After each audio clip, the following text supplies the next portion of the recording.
ഈശോയിൽ എൻ്റെ ഏറ്റവും പ്രിയപ്പെട്ട സഹോദരങ്ങളെ, നമ്മളെല്ലാവരും നമ്മുടെ ആത്മീയ ജീവിതത്തിലും നമ്മുടെ ഭൗതിക ജീവിതത്തിലും ഒക്കെ വളരെ ശ്രദ്ധാപൂർവ്വം ഒന്ന് ഗ്രാഫ് എടുത്ത് ചിന്തിക്കേണ്ട ഒരു കാര്യത്തെക്കുറിച്ച് നമ്മൾ ഇന്ന് പറയാൻ പോകുന്നത് കേട്ടോ. പരിശുദ്ധാത്മ നമ്മളെ സഹായിക്കട്ടെ. നിങ്ങൾ വചനഭാഗം എടുക്കേണ്ടത് 1 കൊരിന്തോസ് 15-ാമത്തെ അധ്യായം അതിന് 5 മുതൽ 10 വരെയുള്ള വാക്യങ്ങളാണ്. പൗലോസ് ശ്ലീഹ തനിക്ക് ഈശോ പ്രത്യക്ഷപ്പെട്ടതിനെ കുറിച്ചൊക്കെ പറയുകയാണ്. ആദ്യം പത്രോസിനും മറ്റു ശിഷ്യന്മാർക്കൊക്കെ പ്രത്യക്ഷപ്പെട്ടു, അവസാനം അകാലജാതൻ എന്ന പോലെ എനിക്കും അവിടുന്ന് പ്രത്യക്ഷനായി, ഞാനും ഈശോയെ കണ്ടു എന്നൊക്കെ പൗലോസ് ശ്ലീഹ ഇങ്ങനെ വലിയ ആത്മീയ നിറവിൽ നിന്നുകൊണ്ട് എഴുതി കൊരിന്തോസിലെ സഭയോട് പറയുന്നു, നമ്മളോട് പറയാണ്. 1 കൊരിന്തോസ് 15, 5 മുതൽ 10 വരെയുള്ള വാക്യങ്ങൾ. ആ വചനം ഒന്ന് വായിക്കുമ്പോൾ നിങ്ങളുടെ ഉള്ളിൽ നിങ്ങളുടെ കണ്ണിൽ ഉടക്കുന്ന ഒരു വചനം ഉണ്ടാവും. എന്താണെന്നറിയോ? പൗലോസ് ശ്ലീഹ പറയാണ്, എനിക്ക് ഈശോയെ കാണാനുള്ള യോഗ്യതയോ അവിടുത്തെ അപ്പസ്തോലനാവാനുള്ള യോഗ്യതയോ ഈ സുവിശേഷം പ്രഘോഷിക്കാനുള്ള യോഗ്യതയോ ഒന്നും എനിക്കില്ല. അകാലജാതൻ എന്ന പോലെ ഞാൻ ഏറ്റവും നിസ്സാരനാണ്, അപ്പസ്തോലന്മാരിൽ ഏറ്റവും നിസ്സാരനാണ്, സമയം തെറ്റി പിറന്നവനൊക്കെയാണ് മറ്റൊരു എഴുത്തിൽ നമ്മളിങ്ങനെ കാണുക. അകാലജാതൻ എന്ന് വെച്ചാൽ എനിക്ക് ഒരു യോഗ്യതയില്ല, യോഗ്യതയില്ലാതെ കർത്താവ് എന്നെ അനുഗ്രഹിച്ചു, എന്നെ സ്നേഹിച്ചു എന്ന് നമ്മൾ ചിന്തിക്കേണ്ട ഒരു വലിയ കാര്യമാണ്. നമ്മുടെ മനസ്സിൽ ഉണ്ടാവേണ്ട വലിയൊരു ബോധ്യമാണ് എളിമപ്പെട്ട് നിൽക്കുക എന്നുള്ളത്. നമ്മൾ നേരത്തേക്ക് ചിന്തിച്ചിട്ടില്ലേ? നമുക്കറിയാവുന്ന ഒരു വചനഭാഗമാണ് യാക്കോബ് ശ്ലീഹയുടെ ലേഖനത്തിൻ്റെ 4-ാമത്തെ അധ്യായത്തിലേക്ക് ദൈവത്തിൻ്റെ മുമ്പിൽ താഴ്മയോടെ നിൽക്കുക. നമ്മുടെ പത്രോസ് ശ്ലീഹ തൻ്റെ എഴുത്തിൽ ഇങ്ങനെ പറയുന്നുണ്ട്, എളിമയോട് നിന്നോ, കർത്താവ് തക്ക സമയത്ത് നമ്മൾ ഉയർത്തിക്കോളും. പൗലോസ് ശ്ലീഹ നമ്മളെ അത് കാണിച്ചു തരികയാണ്. ഈശോയുടെ ഹൃദയത്തോട് വളരെയധികം ചേർന്ന് ഈശോയെ നന്നായിട്ട് മനസ്സിലാക്കിയ പൗലോസ് ശ്ലീഹ പറയാണ്, ഞാൻ നിസ്സാരനാണ്, ഈശോയെ കാണാനോ അനുഗ്രഹം കിട്ടാനോ ഒരു യോഗ്യതയില്ല. ഇത് ഞാനും നമ്മളെല്ലാവരും ചിന്തിക്കേണ്ട ഒരു കാര്യമാണ്. നമുക്ക് നാളെ ഇതുവരെ കിട്ടിയ എല്ലാ അനുഗ്രഹങ്ങളെന്ന് ഓർത്ത് നോക്കി. ശരിക്കും പറഞ്ഞാൽ നമ്മൾ ചെയ്ത നന്മയുടെ ഫലമായിട്ടാണോ ഇതെല്ലാം കിട്ടിയത്? ഒരു യോഗ്യതയില്ലാതെ ഒരുപാട് അനുഗ്രഹം നമ്മൾ ഈശോയിൽ നിന്ന് കിട്ടിയിട്ടുണ്ട്. പൗലോസ് ശ്ലീഹ അതുകൊണ്ട് അടുത്ത വാക്യത്തിൽ പറയുക, ഞാൻ എന്തായിരിക്കുന്നുവോ അത് ദൈവകൃപയാലാണ്. നമുക്കെല്ലാം പറ്റിപ്പോകുന്ന ഒരു അപകടമാണ്. ചിലപ്പോൾ നമ്മുടെ പഠിത്തം ഓർത്തിട്ടായിരിക്കാം, നമ്മുടെ കഴിവുകൾ ഓർത്തിട്ടായിരിക്കാം, നമുക്ക് കിട്ടുന്ന ഒരു സാലറി ഓർത്തിട്ടായിരിക്കാം, നമുക്ക് മനുഷ്യരുടെ ഇടയിൽ നിന്ന് കിട്ടുന്ന നല്ല വാക്കുകളൊക്കെ ഓർത്തിട്ടായിരിക്കാം. അറിയാതെ അപ്രീസിയേഷൻ, അഭിനന്ദനങ്ങൾ ഇങ്ങനെ കൂടി വരുമ്പോഴത്തേനും അറിയാതെ അഹങ്കാരം മുളപൊട്ടാനുള്ള സാധ്യതയുണ്ട്. ഒന്ന് ചിന്തിച്ചു നോക്കി, ഉണ്ടല്ലോ, അറിയാണ്ട് വന്നു പോയി കാണും.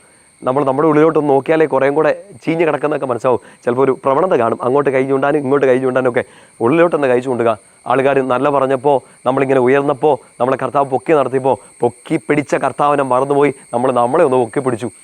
അഹങ്കാരം വന്നു. പൗലോസ് ശ്ലീഹ നമുക്കൊരു ബോധ്യം തരികയാണ്, ഞാൻ എന്തായിരിക്കുന്നുവോ അത് ദൈവകൃപയാലാണ്. ഇനി വചനം കേൾക്കുമ്പോൾ തന്നെ അത് ഹൃദയത്തിലോട്ടൊന്ന് പറഞ്ഞേക്കണം, ഈശോയെ എൻ്റെ എല്ലാ അഹങ്കാരവും ഞാൻ മാറ്റി വെക്കുകയാണ്. ഞാൻ എന്തായിരിക്കുന്നുവോ ഞാൻ എന്തായിരിക്കുന്നുവോ അത് ദൈവകൃപയാലാണ്. ഇത് നമുക്ക് പറയാൻ പറ്റണം. പറഞ്ഞിട്ടുമുണ്ട്, നമുക്ക് അറിയുകയും ചെയ്യാം. നമ്മൾ എളിമപ്പെട്ട് അഹങ്കാരം ഒന്നും ഇല്ലാതെ നല്ല വിശുദ്ധിയിൽ പറഞ്ഞിട്ടുണ്ട്, ഞാൻ എന്തായിരിക്കുന്നു, എൻ്റെ പഠിത്തമോ എൻ്റെ സ്റ്റാറ്റസോ എന്തു തന്നെ ആവട്ടെ, എനിക്ക് എന്തൊക്കെ നന്മ സംഭവിച്ചോ അതെല്ലാം ദൈവകൃപയാണ്. പക്ഷേ പൗലോസ് ശ്ലീഹ പറയുന്ന അടുത്ത സ്റ്റേറ്റ്മെൻ്റാണ് നമ്മളെ ഇങ്ങനെ കുഴച്ച് കളയുന്നത്. എന്താണെന്നറിയോ? പൗലോസ് ശ്ലീഹ അസാധ്യമായൊരു കോൺഫിഡൻസോടെ പറയാണ്, എൻ്റെ മേൽ ഈശോ ചൊരിഞ്ഞ ഒരു കൃപയും നിഷ്ഫലമായി പോയിട്ടില്ല, ഞാൻ വേസ്റ്റ് ചെയ്തിട്ടില്ല. ഇവിടെ നമ്മൾ സീരിയസ് ആയിട്ട് ഗ്രാഫ് എടുക്കണം.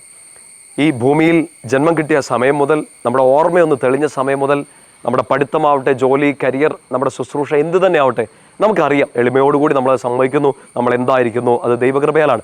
പക്ഷേ ക്വസ്റ്റ്യൻ ഇതാണ്, ഗ്രാഫ് എടുക്കേണ്ടത് ഇവിടെയാണ്. നിൻ്റെ മേൽ ദൈവം ചൊരിഞ്ഞ കൃപ വെറുതെ കളഞ്ഞിട്ടുണ്ടോ? ഈ കഴിവ്, ഈ സമയം, ഈ കൃപാവരങ്ങൾ, ഈ നിനക്കുള്ള എന്ത് ടാലൻസ് ആയിക്കൊള്ളട്ടെ, ഇപ്പോൾ ആളുകൾ നിന്നെക്കുറിച്ച്, എന്നെക്കുറിച്ച്, നമ്മളെല്ലാവരെയും കുറിച്ച് പറയുന്ന നല്ല കാര്യങ്ങൾ എവിടെയെങ്കിലും അത് വെറുതെ കളഞ്ഞിട്ടുണ്ടോ? സമയം വളരെ പ്രഷ്യസ് ആയ ഒരു കമ്മോഡിറ്റിയാണ്. നിങ്ങളുടെ കഴിവുകൾ കർത്താവ് തന്നതാണ്. ഒത്തിരി പേര് ചിലപ്പോൾ അസൂയോടെ നിങ്ങൾ നോക്കുന്നുണ്ടാവും. പക്ഷെ അത് ആ കഴിവിനെ വെറുതെ കളഞ്ഞോ? ആ സമയത്തെ വെറുതെ കളഞ്ഞോ? നിങ്ങൾക്ക് പ്രാർത്ഥിക്കാനുള്ള വരങ്ങൾ, കൃപാവരങ്ങൾ, മാമോദീസായാലും സ്ഥൈര്യലേപനത്തിലും വചനവായനയിലും കൂദാശയിലും ഒക്കെ കിട്ടിയ ആത്മീയ വരങ്ങൾ എന്തേലും വെറുതെ കളഞ്ഞിട്ടുണ്ടോ? ഇവിടെ നമ്മളൊരു വലിയ ചോദ്യത്തിന് ഉത്തരം കൊടുക്കേണ്ടതാണ്. അറിയാം എല്ലാം ദൈവകൃപയാണ്. പക്ഷേ പൗലോസ് ശ്ലീഹയെ പോലെ എൻ്റെ പ്രിയപ്പെട്ട സഹോദരങ്ങളെ, എനിക്ക് നിങ്ങൾക്ക് പറയാൻ പറ്റണം, എൻ്റെ മേൽ കർത്താവ് ചൊരിഞ്ഞ കൃപ ഒന്നുപോലും വെറുതെ ആയിപ്പോയിട്ടില്ല. അവിടെയാണ് നല്ല ഒന്നാന്തരം ഈശോയുടെ ജീവിതം നമുക്ക് നയിക്കാൻ പറ്റുന്നത്. ഈശോ ആഗ്രഹിക്കുന്ന രീതിയിലേക്ക് നമുക്ക് ജീവിക്കാൻ പറ്റുന്നതാണ്. എല്ലാം ഈശോയ്ക്ക് വേണ്ടി റെഡിയായാൽ, ഈശോയ്ക്ക് 1-ാം സ്ഥാനം കൊടുത്താൽ, മുമ്പോട്ട് പോകാനുള്ള എല്ലാ കൃപയും കർത്താവ് തരും. നമുക്ക് പറയാൻ പറ്റും, നിസ്സാരനാണ്, എനിക്കൊന്നുമില്ല, എനിക്ക് കഴിവുകളില്ല. പക്ഷെ നമ്മുടെ ആ നിസ്സാരതയെ ഈശോയുടെ കയ്യിലോട്ട് കൊടുക്കുമ്പോൾ ഈശോ അതിൻ്റെ മേൽ കൃപ ചൊരിഞ്ഞ് ആ നിസ്സാരതയെ അഭിഷേകമാക്കി മാറ്റും. നമ്മുടെ നിസ്സാരതയെ നമ്മൾ ഈശോയുടെ കയ്യിലോട്ട് കൊടുത്താൽ ഈശോ കൃപ അതിലേക്ക് ഒഴുക്കി ആ നിസ്സാരതയെ അഭിഷേകമാക്കി മാറ്റും.